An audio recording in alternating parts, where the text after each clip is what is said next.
This video is sponsored by Bookwalker. Thanks to the anime, Rent-A-Girlfriend has just started to be officially translated and you can get it right now on Bookwalker. Right now they are having a back to school campaign where you can get up to 50% of your coins back on school life themed manga like Rent-A-Girlfriend, Why the Hell Are You Here Teacher, and many more. Click the link below to give it a look, and you can also use coupon code Gigguk for $5 off. That's coupon code Gigguk for $5 off. And you'll definitely want to give this one a shot because, well, it's exactly what we're talking about today.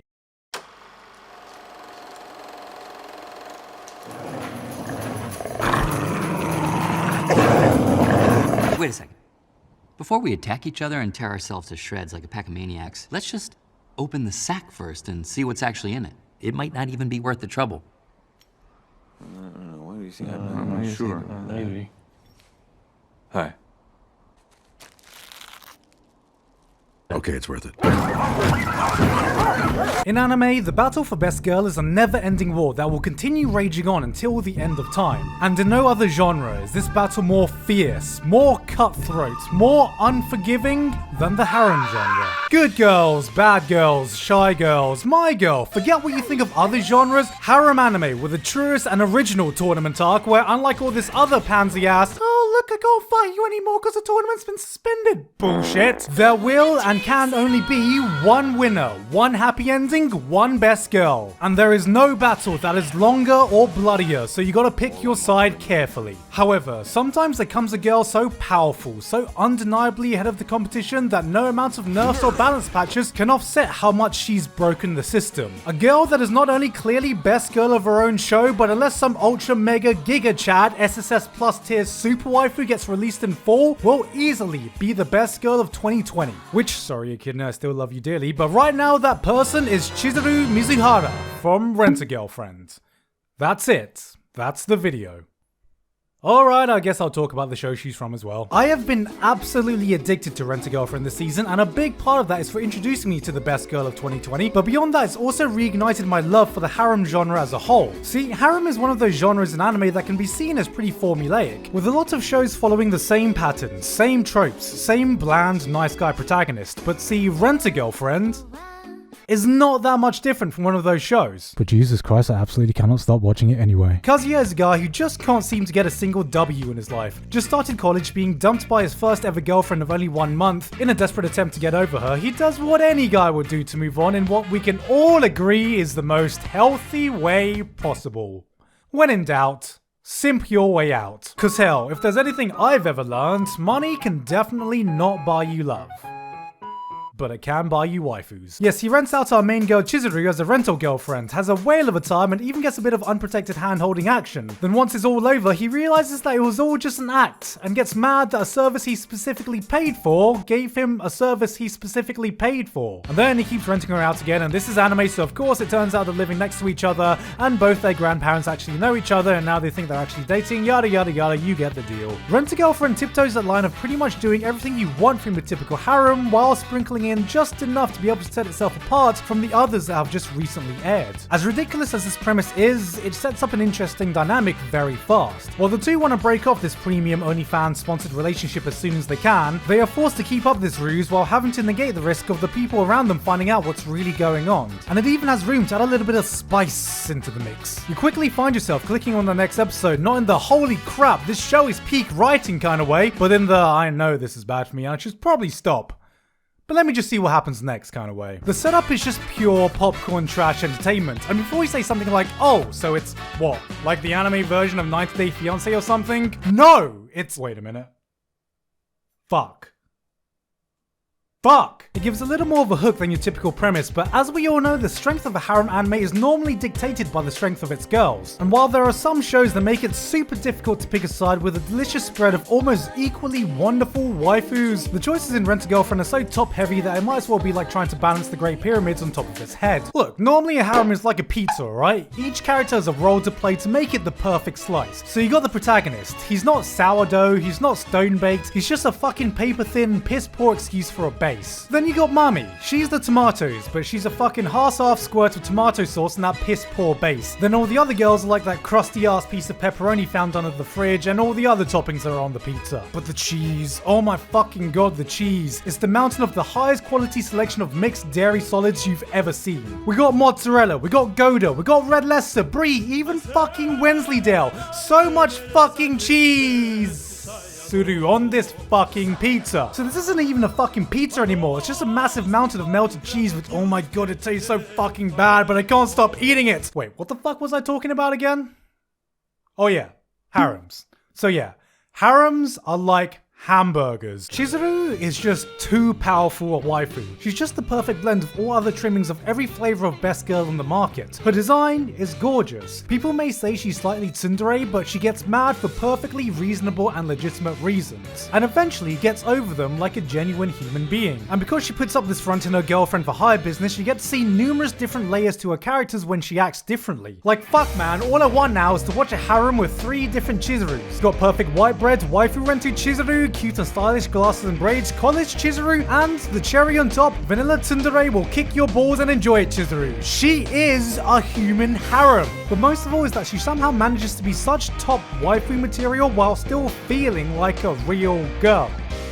Okay, let me just explain myself without sounding like I've never seen an actual female in my life. Some of the best waifus out there, as great as they are, have fantastical elements or traits that would never work in the real world, but you can look over them because, well, they are anime characters. I love Senjigahara, but I'd run a fucking mile if some crazy chick tried to staple my face. As much as I love Holo, I know that almighty wolf god waifus don't actually exist, and I'm sure most tsunderes would be absolutely fucking unbearable in real life. But comparatively, Chizuru feels oddly grounded. She doesn't have any over-the-top traits, she doesn't fall into a specific trope, she just feels like a genuinely cool girl who's down to earth and just gets it. She's not unreasonable, but not a pushover either. She'll stand up for you, but also tell you when you're being a dickhead. And despite what people may think of her job, she treats it with true pride and professionalism. She's just a well-balanced, respectable, cool girl, and compared to her, I don't even know how there can be any competition. Oh, I stepped in shit.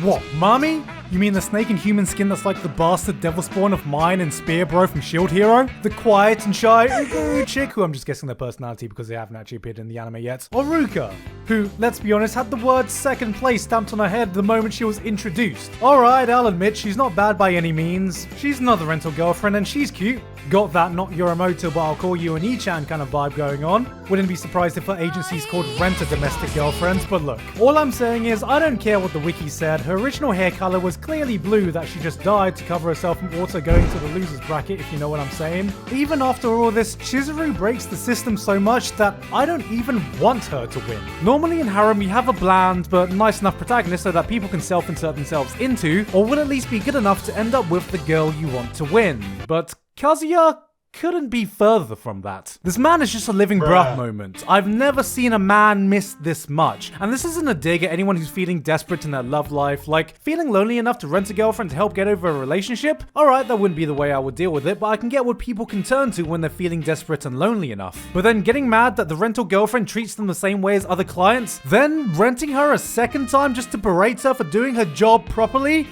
Bruh, this ain't just being lonely and desperate, that's just being a dick. And this type of behavior isn't just limited to the first episode. You can make a Cinema Sin style channel of all the bruh moments this motherfucker goes through on the daily. The man literally stalks Chizuru for an episode, justifying it's a heroic act for all her fellow clients, self-inserts himself into a situation that doesn't exist, and then just fucking exposes himself and spills the beans. And in the moment, you just have to just like... I don't think I have a breath loud enough to encapsulate the enormity of this bruh moment right now. Bruh. There's no two ways about it. He's just that bad, right? Makes his grandma sad type, rents a girlfriend lad type, has a wanky's mad type. But the one thing I can appreciate is that we finally have a harem protagonist who actually thinks about sex, like most boys would do in a situation like his. In fact, they do everything they can to not hide that fact. Like, I was pissing myself when they actually showed a scene of him rubbing out a fat one. Such a fat one, in fact, that it puts him into an existential crisis. The series really did just do the character realizes their true feeling scene, while we get to watch a guy jack off to completion. Like, why is that not the tagline to the show? Rent a girlfriend. you get to watch a guy jack off to completion. This is the innovation the harem genre needed. Judging by the amount of tissues he has lying about, the dude should have enough post-nut clarity to match the wisdom of a Tibetan monk. I mean, Jesus, look at this! Either he has the semen bank of a hentai protagonist, or his DNA has part horse cock in it. But the reason he works is that this show is fully aware of how bad he is, which brings me to the point of why I can't stop watching this show and what sets it apart from other harems. Kazuya as a character isn't irredeemable, but he is hugely flawed. Right now, every time you think he's taking one step forward, he proceeds to take 2 steps back. He'll show some redeeming qualities here and there, but there are a lot of times also that even if he does something good, his motivations are questionable at best. Or even worse, does things where others have to take the burden for his actions, and he just seems completely unaware of it. In later episodes, Kazuya does do some genuinely nice things, and even though it doesn't mask over how he's acted before, you can see growth starting. But look, even though I've just gone off a huge rant on how these are not good people, that doesn't mean they're bad characters. Quite the opposite, in fact. These characters pretty much do their job perfectly, and not in the over-the-top anime character kind of way. What makes some of these situations so maddening to sit through is that we've probably met people just like these characters, or maybe more uncomfortably can relate to some aspects of them ourselves. As much of a cum-stained protagonist I think Kazuya is, I kinda get him. I've been a horny 20-year-old whose top priority was trying to get laid. And like a lot of other horny young adults with zero relationship experience, we can find ourselves doing stupid and desperate shit. Well, I've never fucking stalked a girl I had a crush on before, but my point is that part of the reason it's such a painful yet addictive watch is that we can probably understand some of the mindset of where he's coming from.